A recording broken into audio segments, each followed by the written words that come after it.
হইলে জমির হাড়ির টাকা দিতে হবে, পানির টাকা দিতে হবে, হালখাতা সার বিষের টাকা দিতে হবে।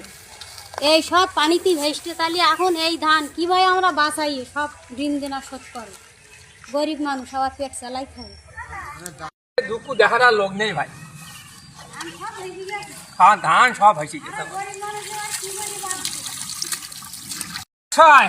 সব হয়েছে গেছে ভাই। আমাদের ধান, আমাদের দুঃখ দেখার আর লোক নেই দাদা। সাতক্ষীরার কালীগঞ্জ উপজেলার অধিকাংশ স্থানে একদিনের বৃষ্টিতে তলিয়ে গেছে বোরো ধানের ফসল।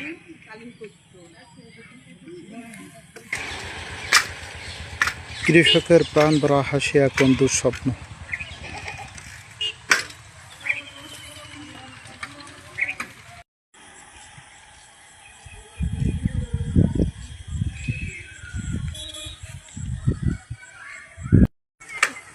গতকাল একদিনের বৃষ্টিতেই ভেসে গেল কৃষকের মাঠ ভরা সোনালী ফসল।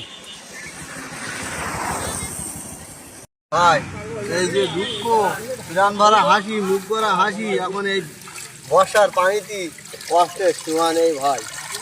দেখেন একটু অবস্থা, দেখেন কি হয়েছে। এত আশা করে ধান করিলাম, তা ভাই আমাদের সব পানিতে ভেসতেছে। এ দুঃখের কি সীমা আছে? সীমা নেই। খুব হবে, গরিব মানুষ দুটো ধান চাল করিলাম, তা গোছাই নিত পারলাম না।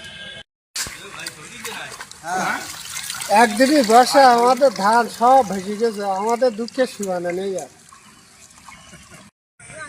হ্যাঁ, আচ্ছা, বলি কি করবা, তোমার তো কিছু সর্বনাশ হয়ে গেছে এখন। এই ধান করিয়ে সব সর্বনাশ।